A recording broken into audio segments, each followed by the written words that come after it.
Welcome to the Celebration of You. I'm your host, Holly Dowling. I'm thrilled to share with you incredible people from all over the world who are living and leading extraordinary lives. From overcoming immense adversity to discovering the secret sauce to leading with courage and grace. Their stories are going to bring you hope and inspiration. Now let the stories begin. World, can I introduce you to the magnificent Jeanne Smith? Hi, Jeanne. Hi, Holly. I am so happy to be here today and quite humbled, I must say, as well.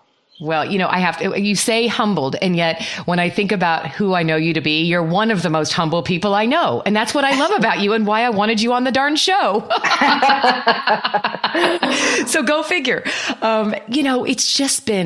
It's been a joy getting to know you. And so Jeanne and I, gosh, I don't even know how many years it's been now, but we met with an aligned passion. We're both very passionate about bringing strengths into the world. And so Jeanne's become a guru in that world, doing both facilitation and coaching.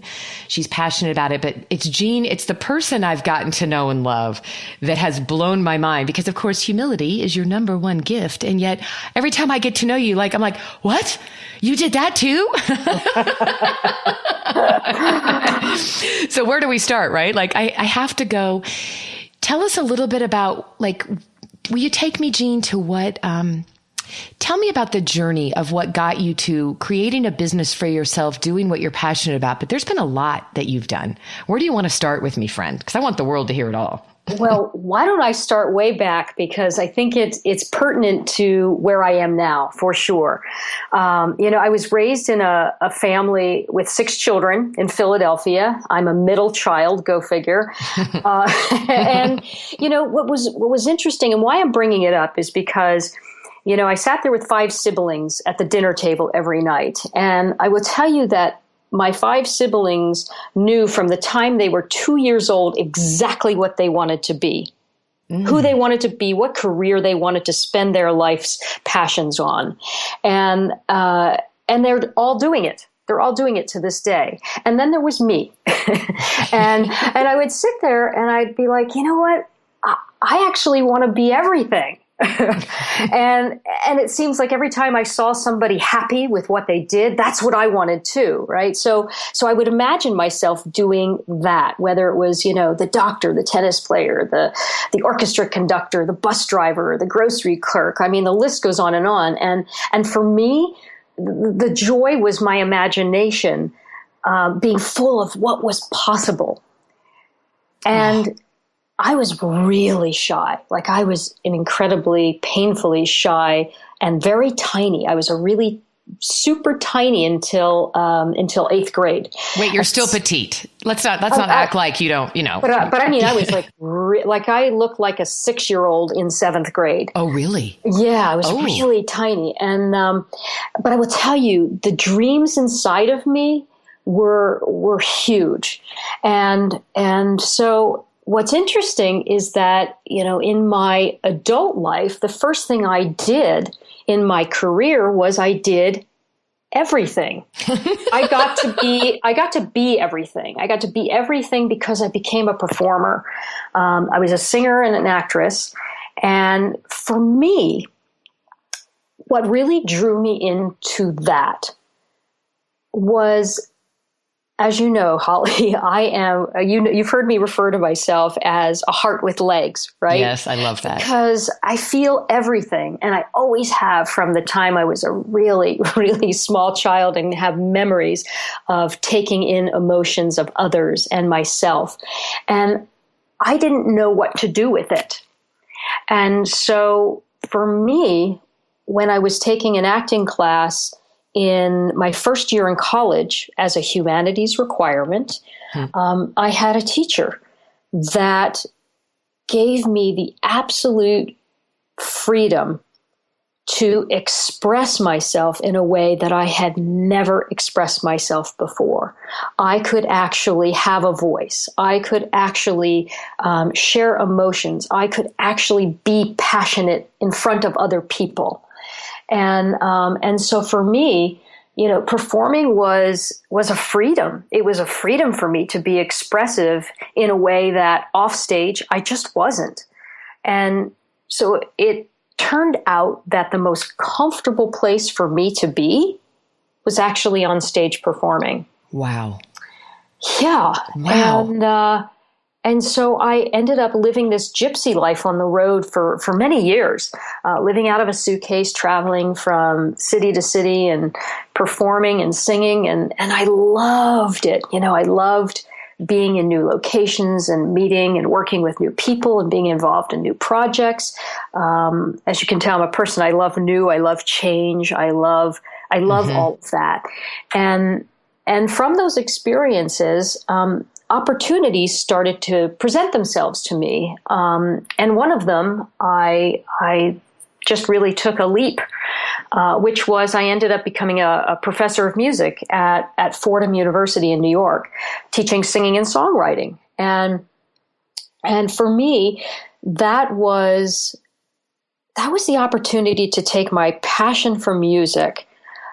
But more importantly, it was the ability to take that passion and connect with individuals who either shared the passion, had a curiosity about it, had a challenge, a conflict with it, wanted to learn how to be expressive themselves, or how do I take what I love and channel it through music.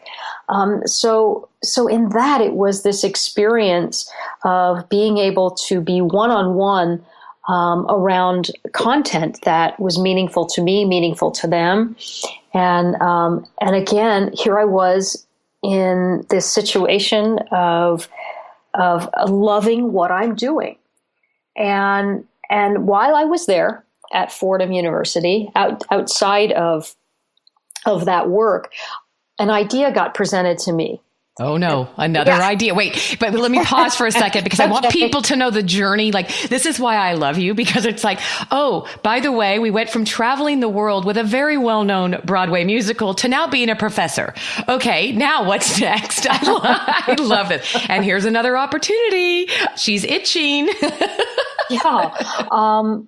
This idea came to me about creating a television series for kids around cooking. And I thought to myself, first of all, I have always loved kids. And so just the fact that this was something for kids was really exciting for me. But it was the idea around cooking. First of all, being opportunistic, it was like, wow, nobody's doing that, first of all. Secondly, cooking is magic. For a kid, it's creativity, it's mathematics, it's science, it's tactical, it's, you have all the senses alive. There's so much about it. And I know as a kid, I loved any time my mother would, invite me into the kitchen to be a part of creating something. And it was just one of those moments where I don't know why, but I was like, that's what I want to do next. That's what I want to do next. Okay, that's a major left turn, right? Major. Major. I'm living in New York. I'm teaching. I'm doing concert tours, and this thing happened, and something took over me, and I said, "That's what I want to do."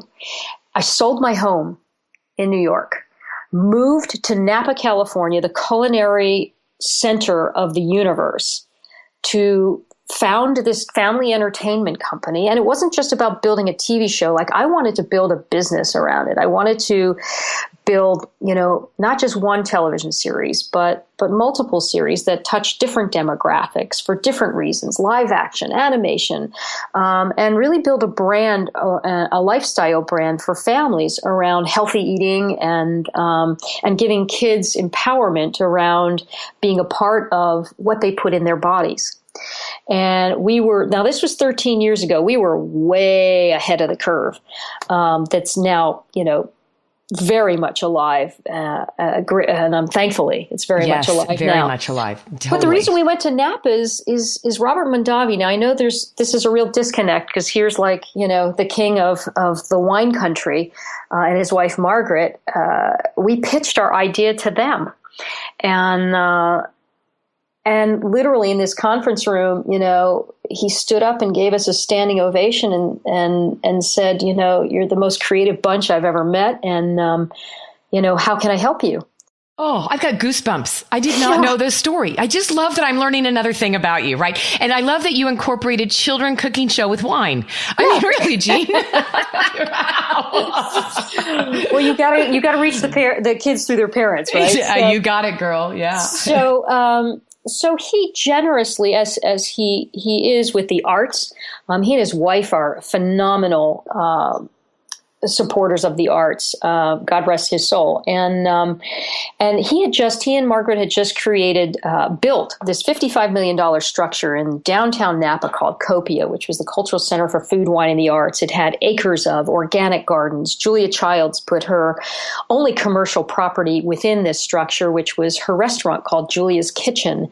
And, took all the organic ingredients from the gardens and made fresh foods every day. And what he did was give us incredible office space in downtown Napa overlooking these organic gardens and wine fields, and gave us access to chefs and culinary experts all over the world, and really gave us a confidence to embark on this journey.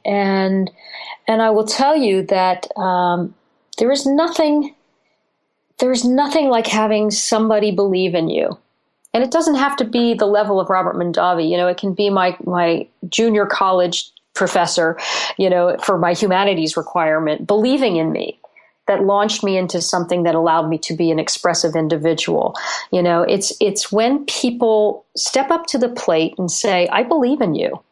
Yeah. And yeah. It's you quietly have dreams, you quietly have interests and curiosities, but there's something about that connection with another human being that recognizes something in you that can light a fire and give you that opportunity to create impact in the world.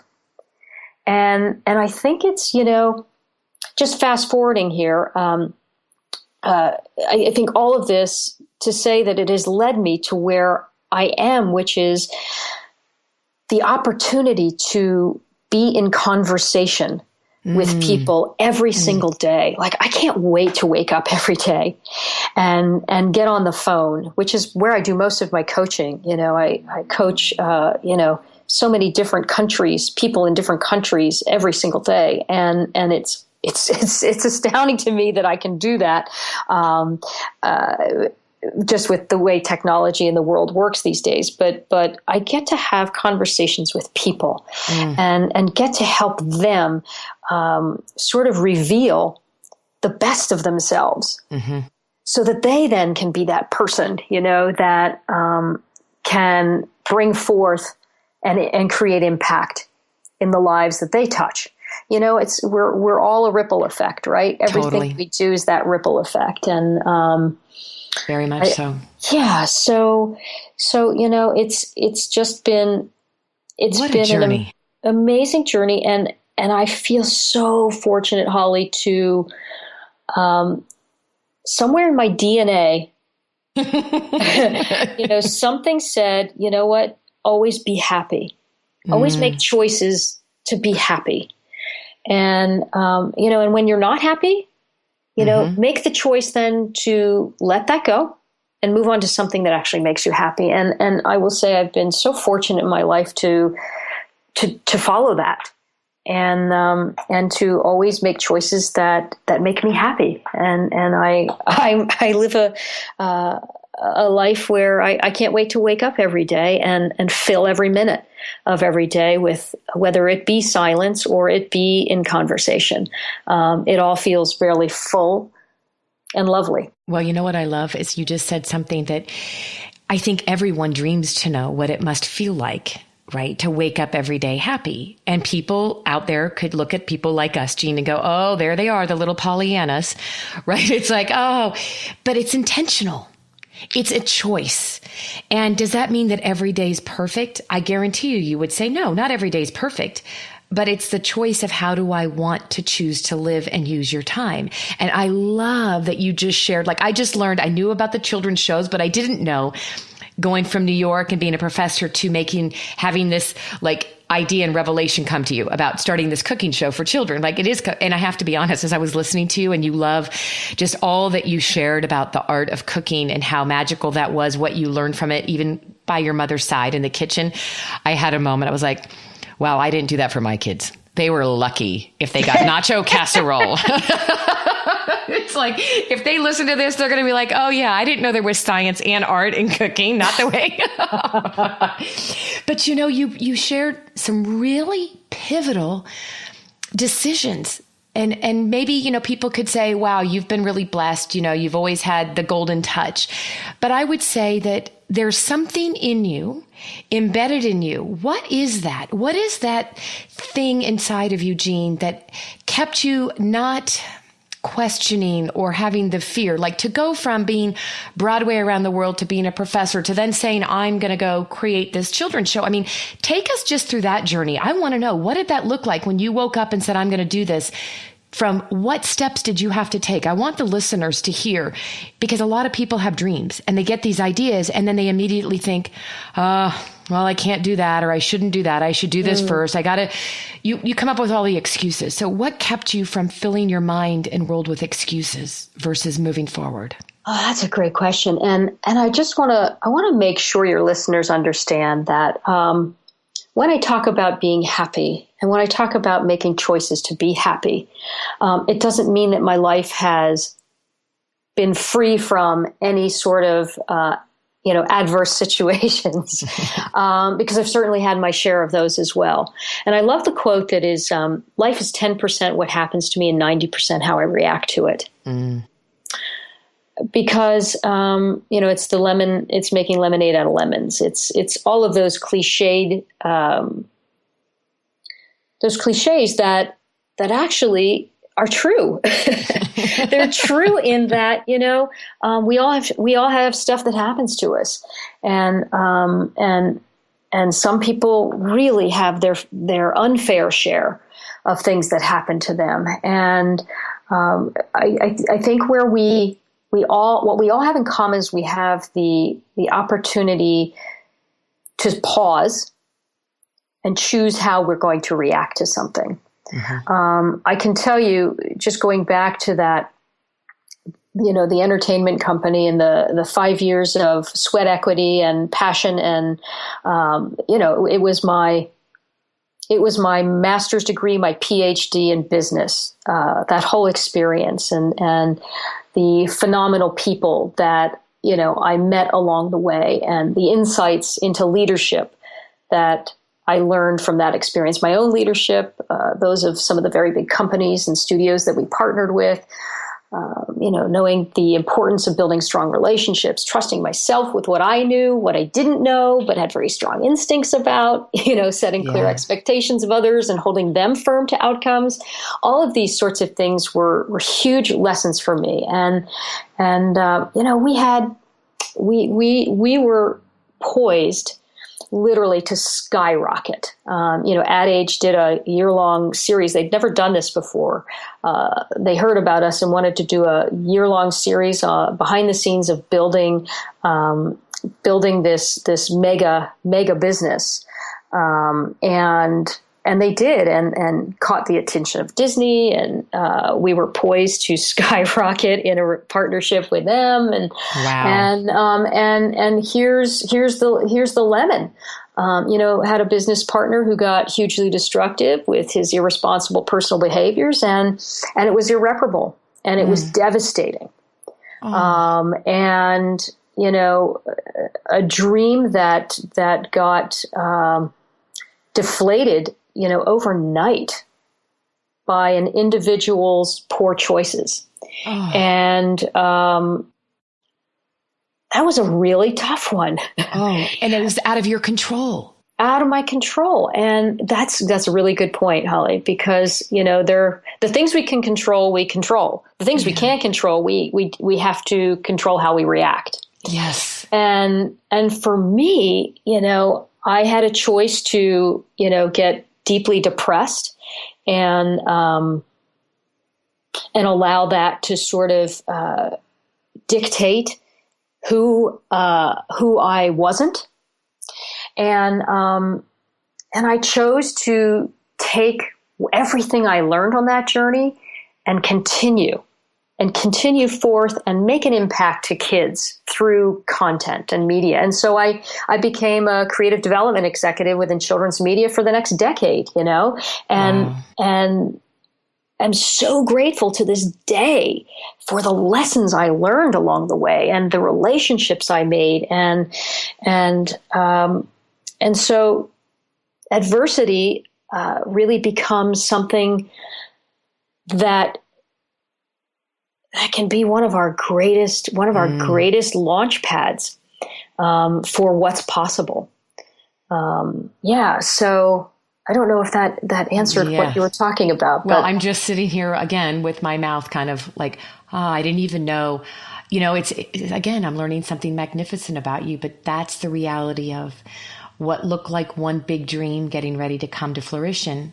Mm-hmm. And right in front of you, right before your own eyes, you could have thrown the towel in and lived with so much anger and resentment, mm-hmm. and blaming someone for the loss and destruction of what was your biggest aspiration and dream. And what I want everyone to hear, and again, another thing I love about you, is that you chose, no matter how hard that was, and I'm sure there was a lot of tears and we're human, right? There was probably the anger and the frustration and all that. But yeah. And we're human. We got to work through it. But you didn't let that be the end and be all to something that could still, this goes to your heart and your service to this world. What you had was a passion to help do something for children. And that was a big brick wall and a big burst. But you turned around and figured out how to pull your bootstraps up and keep focused on that. And look at, you just said you ended up being the creative director for a decade. Yeah. Yeah. That's the beautiful lessons. That's the story behind the story, Jeanne. And that, my friend, is what people need to be reminded of. And I think we get so caught up in, blaming everyone else. That whole adage, when if everybody listening were to do this, Jeanne, do this with me. But when you stick your finger out as though you're blaming it on everybody around you, when you put your index finger and just blame it at everybody. But when you look at your hand, you have three pointing back at you. Mm-hmm. And I love that simple analogy, right? That's beautiful. I love that. And actually, as I'm listening to you, you've chosen to live your life not pointing the finger and blaming. And I just love that story because, man, I think we've all been in a place where, it was easier to blame and easier to be grudged and resentful and anger and like all that stuff. And it gets us nowhere. And yet you still lived your passion and you continue to. Every bit of what you do is still a growth and process. Like, I love that about you. You're like, life is never going to end. I'm going to keep pursuing all the things I want to do. And you're going to keep evolving and finding the new next thing to do. But it takes what? You've sparked something in me. And I just have to, I'm sorry to intrude on you. Do it. Go. But you mentioned hands, and then you mentioned, holding grudges and, all of that. And I have to share this story. Please. Because it was a pivotal moment in my life, unexpected. While I was on the road and I was doing this really offbeat play in Florida, in St. Pete's, Florida, and it was a matinee. And of course, any matinee crowd, particularly in Florida, the color of hair that's in the audience. Right? That was awesome. And so you pour your heart out, when you go on stage and you give it everything. And the great thing about live theater is that interaction, you get to hear people breathing and with you and being expressive in moments with you. And it was dead silent the entire show, even at curtain call, dead silent. Ooh. And we all went backstage, and it was, a matinee means you have an evening performance, so you have to rush out and go grab some lunch, and so you're kind of rushing, and you hear all the actors talking backstage, oh my God, why do we even do these matinees here in Florida? And, they don't appreciate it, and, why do they even come to plays? And, you hear all this. And so I head out the door. I'm going to try to do this without crying. I head out the stage door to go grab my dinner in between shows. And there's these two beautiful old souls in their 90s standing there waiting in the heat with their little purses and, all dressed up to go to the theater. And they stopped me and they said, we just had to come backstage and let you know, I hope you know, how much we all loved this show. And they lifted their hands to me, which were arthritic, and their fingers were bent so far into their palms. And they said, we couldn't clap because of our arthritis, but we wanted you to know in that silence, we were all smiling ear to ear, and you gave us so much today, and we wanted to thank you. I'm crying. Yeah. Oh my goodness. And in that moment, I knew that I would never make an assumption about another human being for the rest of my living days. You cannot assume anything until you have a conversation with somebody. This was the greatest lesson. I think I needed to be reminded of this. We all do. Yeah. Wow. Yeah. It's and those are those moments in life, that keep me in presence. I got my Kleenex. I just want you to know, if you hear that noise, it's just because, and I have to be prepared, right? Like, it's like, Jeanne. Yeah. That moment. Oh, I hope every single person listening to this, pause and rewind and listen to this again and remind ourselves of what you just said. I will never make an assumption again. It reminds me of that favorite quote. I mean, I've shared this with you, I'm sure, in the past, but it's a whole nother story about, putting labels on people. But that quote that Mr. Rogers used to carry in his pocket every day. And it was a little quote that said, there isn't a person you couldn't love if you knew their story. Yeah. And I mean, I don't even know how. There is nothing more I could ask of having had this time with you, because it's always like, what lesson, what wisdom would you give? I think you've just put the cherry on the sundae. I think you just shared some of the greatest wisdom and a reminder to all human beings. It doesn't matter our age, our race, where we live in this world. We're all human beings. And that, my friend, is the gift you gave us today, is a reminder that it's how we show up in this world. Oh. Well, once again, and I'm cleaning myself up. As we wrap this up, I always love to honor, and Jeanne, this is strictly up to you. I know there may be people that would love to maybe just learn more, ask you more, if they want to learn more how to work with you as a coach or whatever that is. How would it serve you best, my friend, for people that hear this that want to reach out to you? Would you like to give your email, or would you like them to reach out to us on my website first? What works best for you? Let me give you my email address. Please reach out to me directly, which is my name, but it's backwards. So it's Smith, Smith, Jeanne, Jeanne, 23 @gmail.com. Oh, well, and we'll put that in the artwork too. But I just have to say, I love, all these times we've been emailing each other, I don't think I've ever even noticed that it's backwards. It's only because the frontwards version was taken. Yeah, but isn't it kind of nice just to do something a little different, right? Oh, it's the story of my life, right? And that is why I love you and why I wanted to celebrate you. And I thank you from the bottom of my heart. Thank you for being in my life. Thank you for being, it doesn't matter, when you have those friends that it doesn't matter how long it's been since you've talked, you can pick up the phone and it feels like it's been a blip in time. I feel the same. And Holly Dowling, you are a force for good in this world.